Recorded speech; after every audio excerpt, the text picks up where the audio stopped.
ഈ നാട്ടിൽ പലപ്പോഴും പോലീസ് നിയമം നോക്കാറില്ല, മീഡിയക്കാർ പത്രക്കാർ സത്യം എന്താന്ന് നോക്കാറില്ല, സർക്കാർ നീതി എന്താന്ന് നോക്കാറില്ല. നമ്മൾ കരുണയ്ക്കായി ആശ്രയിക്കാൻ കഴിയുന്നത് നമ്മുടെ കോടതികളെയാണ്. ബഹുമാനപ്പെട്ട ഹൈക്കോടതിയോട് വളരെ താഴ്മയെ അപേക്ഷിക്കാനുള്ളത്, വളരെ വേദനയോട് അപേക്ഷിക്കാനുള്ളത്, ജസ്റ്റിസ് ബദറുദ്ദീൻ സാർ, അദ്ദേഹം മഹാനായ ഒരു ജഡ്ജിയാണ്, അദ്ദേഹത്തോട് അഭ്യർത്ഥിക്കാനുള്ളത് ഒരു അയ്യപ്പ വിശ്വാസി എന്ന നിലയിൽ ഇതാണ് ശ്രീ ശങ്കർദാസിന്റെ അവസ്ഥ. എനിക്ക് ഈ ഫോട്ടോ മുമ്പേ കയ്യിലുണ്ടായിരുന്നു, ഞാനത് മനഃപൂർവ്വം ഇടാത്തതാണ്. കാര്യം ഒരാൾ രോഗാവസ്ഥയിൽ ഇരിക്കുന്ന ഫോട്ടോ ഇടരുത് എന്ന് ഉദ്ദേശിച്ച്. ഇപ്പോൾ മാധ്യമങ്ങളെല്ലാം റിപ്പോർട്ട് ചെയ്തുകൊണ്ട് മാത്രമാണ് ആ വാർത്ത ഞാനും കൊടുക്കുന്നത്. ശ്രീ ശങ്കർദാസ് വളരെ വയ്യാതെ സ്ട്രോക്ക് വന്നതിന് ശേഷം ഒട്ടും ശരീരം സുഖമില്ലാതെ 83 വയസ്സ് കഴിഞ്ഞൊരു വ്യക്തി വളരെ രോഗാവസ്ഥയിൽ കിടക്കുകയാണ്. അദ്ദേഹത്തെ നമ്മൾ ഉപദ്രവിക്കരുത്. ഇന്നലെ ശ്രീ ശങ്കർദാസിനെ ഔപചാരികമായിട്ട് അറസ്റ്റ് ചെയ്തതായിട്ട് പോലീസ് ഈ ഹോസ്പിറ്റലിൽ എത്തി ചെയ്തിട്ടുണ്ടായിരുന്നു.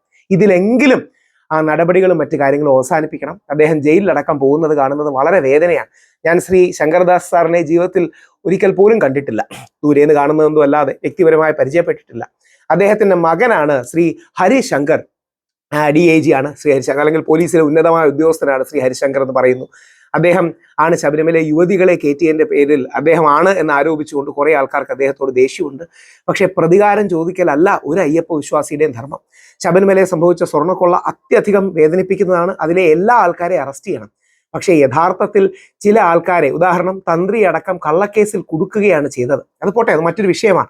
അതായത് അയ്യപ്പന്റെ അനുമതി മേടിച്ചില്ല എന്നൊക്കെ പറഞ്ഞ് തന്ത്രിയെ കള്ളക്കേസിൽ കൊടുക്കുകയാണ്, ആചാരാനുഷ്ഠാനങ്ങൾ പാലിച്ചില്ല എന്ന് പറഞ്ഞ് തന്ത്രിയെ കൊടുക്കുകയാണ്. 2025 ഹൈക്കോടതി കണ്ടെത്തിയ സ്വർണ്ണക്കൊള്ള 2019 തന്ത്രി മുൻകൂട്ടി കണ്ടില്ല എന്ന് പറയുന്നത്, മുൻകൂട്ടി അറിഞ്ഞില്ല എന്ന് പറയുന്നത്, ത്രികാല ജ്ഞാനത്തോടെ അറിഞ്ഞില്ല എന്ന് പറയുന്നതിൽ എന്തെങ്കിലും മെറിറ്റ് ഉണ്ടോ? ഹൈക്കോടതിയുടെ സമക്ഷം വരട്ടെ, നമുക്ക് ബെയിൽ 19-ാം തീയതിയാണ് തന്ത്രിയുടെ വരുന്നത്, നമുക്ക് കേൾക്കാം. ഇത് പറയുന്നത് അദ്ദേഹത്തിന്റെ ബന്ധു ആയതുകൊണ്ടല്ല. നമ്മൾ ലോജിക്കലി യുക്തിസഹമായി നിയമത്തിന്റെ നീതിയുടെ അടിസ്ഥാനത്തിൽ ചിന്തിച്ചാൽ പോരെ. തന്ത്രിയുടെ അറസ്റ്റിനെ കാട്ടി വേദന ഉണ്ടാക്കുന്നതും തുടർ നടപടികൾ ഉണ്ടായാൽ ഏറ്റവും ബുദ്ധിമുട്ടുണ്ടാകുന്നതും ശ്രീ ശങ്കർദാസനാണ്. 83 വയസ്സുള്ളൊരു മനുഷ്യനാണ്. ആ മനുഷ്യനോട് നമ്മൾ നന്മയും നീതിയും കാണിക്കണം. കാര്യം കോടതികളെ അല്ലാതെ ആരെ അപ്രോച്ച് ചെയ്യാനാണ്? 2 ദിവസം മുമ്പ് കൂടി അതിരൂക്ഷമായ വിമർശനം കോടതിയുടെ ഭാഗത്തു നിന്ന് ഉണ്ടായതിന്റെ കാര്യമായി SIT തന്ത്രിയെ അല്ലെങ്കിൽ SIT ശങ്കർദാസിനെ അറസ്റ്റ് ചെയ്തിരിക്കുന്നു. അത് വേദനാജനകമാണ്. ഇത് അറസ്റ്റിന് മുമ്പുള്ള വാർത്തയാണ്. ഹൈക്കോടതിയിൽ നിന്ന് വരുന്ന വളരെ പ്രധാനപ്പെട്ട വാർത്തയിലേക്ക് ആദ്യം. ശബരിമല സ്വർണ്ണക്കൊള്ളയിൽ KP ശങ്കർദാസിനെ അറസ്റ്റ് ചെയ്യാത്തതിൽ SITക്ക് ഹൈക്കോടതിയുടെ രൂക്ഷ വിമർശനം ഉണ്ടായിരിക്കുന്നു. പ്രതി ചേർത്ത അന്നു മുതൽ ഒരാൾ ആശുപത്രിയിൽ കിടക്കുകയാണ്. എന്ത് അസംബന്ധമാണ് നടക്കുന്നതെന്നും SIT നടപടി അംഗീകരിക്കാനാകില്ലെന്നും കോടതി വിമർശിക്കുന്നു. 3 പ്രതികളുടെ ജാമ്യ ഹർജി പരിഗണിക്കുന്ന ജസ്റ്റിസ് ബദറുദ്ദീനാണ് വിമർശനം ഉന്നയിച്ചത്. NK ഷിജു ആണ് വാർത്തയുടെ വിവരങ്ങളുമായി ചേരുന്നത്. ഷിജു, ഇതിനു മുമ്പും SITയുടെ നീക്കങ്ങളിൽ ചില സംശയങ്ങൾ കോടതി പ്രകടിപ്പിച്ചിട്ടുണ്ട്. ഇന്നിപ്പോൾ SITക്ക് അതിരൂക്ഷ വിമർശനം കോടതിയുടെ ഭാഗത്തു നിന്നുണ്ടാകുമ്പോൾ എങ്ങനെയൊക്കെയാണ് വിവരങ്ങൾ? നേരത്തെ SIT അന്വേഷണത്തെ വിമർശിച്ച അതേ ബെഞ്ച് തന്നെയാണ് ഈ ജാമ്യ ഹർജി, അതായത് ജസ്റ്റിസ് ബദറുദ്ദീന്റെ ബെഞ്ചാണ്. സാറേ, ഈ ജാമ്യഘട്ടത്തിൽ ഇദ്ദേഹത്തെ അറസ്റ്റ് ചെയ്തിട്ട് എന്ത് നേടാനാണ്? ഇദ്ദേഹത്തിന് ഉണ്ടെന്ന് പരമാവധി പറയുന്നത് ഒരു ലീഗൽ റെസ്പോൺസിബിലിറ്റിയാണ്, കൂട്ടുത്തരവാദിത്തമാണ്. അതായത് ആ മിനിറ്റ്സിൽ ഒപ്പിട്ടു എന്ന് ഉത്തരവാദിത്തമാണ്. അതിന്റെ പേരിൽ അദ്ദേഹത്തെ അറസ്റ്റ് ചെയ്യണമെന്ന് നമ്മൾ ഓരോ മനുഷ്യരും ചിന്തിക്കണം. യഥാർത്ഥത്തിൽ വളരെ വേദന തോന്നുന്നൊരു വിഷയമാണ് ഇത്. നമുക്ക് വേദന ഉണ്ടാക്കുന്ന, വിഷമം ഉണ്ടാക്കുന്ന ഒരു കാര്യമാണ്. ശ്രീ ബിനോയ് വിശ്വം പോലെ എല്ലാവരും ആദരിക്കുന്ന ഒരു വ്യക്തി, അത് അദ്ദേഹം ഇടതുപക്ഷക്കാരനാണ്, ഞാൻ വലതുപക്ഷക്കാരനാണ്. ബിനോയ് വിശ്വം സാറും അദ്ദേഹത്തിന്റെ കൂടിരുന്ന് ഒരുപാട് എതിരഭിപ്രായങ്ങൾ പറയാൻ എനിക്ക് അവസരം ലഭിച്ചിട്ടുണ്ട്. അദ്ദേഹം എന്നെ കടന്നാക്രമിച്ച് സംസാരിച്ചിട്ടുണ്ട്. പക്ഷേ ശ്രീ ബിനോയ് വിശ്വം പറയുന്നത് സത്യമാണ്. സ്വർണ്ണക്കൊള്ള കേസ് ശങ്കർദാസിനെതിരെയുള്ള കാര്യം മാനുഷിക പരിഗണനയാണ് എന്ന്.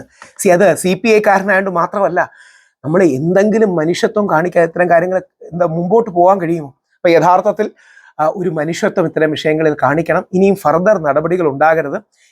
പഞ്ച് ഡയലോഗിൽ അതിശക്തമായ രീതിയിൽ ആഞ്ഞടിക്കാൻ നമുക്ക് കഴിയും. ശങ്കർദാസിന് 83 അല്ല 150 വയസ്സായാലും അറസ്റ്റ് ചെയ്യണം, ജയിലിൽ കൊണ്ടുപോകണം എന്നൊക്കെ. അങ്ങനെയൊന്നും അല്ല കാര്യങ്ങൾ നടക്കുന്നത്. ആത്യന്തികമായ ട്രയലിൽ, വിചാരണയിൽ ഇദ്ദേഹം തെറ്റുകാരനാണെങ്കിൽ ശിക്ഷിച്ചോട്ടെ.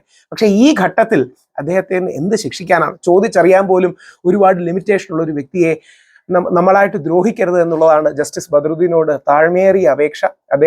ഞാൻ മുമ്പ് ഇതേപോലെ മറ്റൊരു സമാനമായ കേസിൽ, ഒരു വിവാദമായ കേസിൽ ഞാൻ ഇങ്ങനെ ചെയ്ത വീഡിയോ ബഹുമാനപ്പെട്ട ഹൈക്കോടതിയുടെ ശ്രദ്ധയിൽപ്പെട്ടു എന്ന് അവിടുത്തെ 1-2 അഡ്വക്കേറ്റ്സ് പറയുകയുണ്ടായി. അതൊരു എന്തെങ്കിലും ഇമ്പാക്ട് ഉണ്ടാക്കിയെന്നല്ല, നമുക്ക് ചെയ്യാൻ കഴിയുന്നത് ആ നന്മയുടെ പാതയിൽ നിന്ന് ചെയ്യാം. തന്ത്രിയോട് ചെയ്തത് അനീതിയാണ്, പക്ഷെ അനീതി വേറൊരാളോട് ചെയ്യണമെന്നല്ല. തെറ്റിനെ തെറ്റുകൊണ്ടല്ല, ശരി കൊണ്ടാണ്. നീതിയെ അല്ലെങ്കിൽ അനീതിയെ അനീതി കൊണ്ടല്ല, നീതി കൊണ്ടാണ് എതിർക്കേണ്ടത്. അങ്ങനെ മാത്രമേ നമുക്ക് മുമ്പോട്ട് പോകാൻ കഴിയൂ. ശ്രീ ശങ്കർദാസിന് നീതി കിട്ടട്ടെ. അദ്ദേഹം കമ്മ്യൂണിസ്റ്റുകാരനാണ്. പക്ഷേ കമ്മ്യൂണിസ്റ്റും കോൺഗ്രസും BJPയും സാധാരണ ജനങ്ങളും ശ്രീ ശങ്കർദാസിന് വേണ്ടി ശബ്ദമുയർത്തട്ടെ. സ്വാമി ശരണം.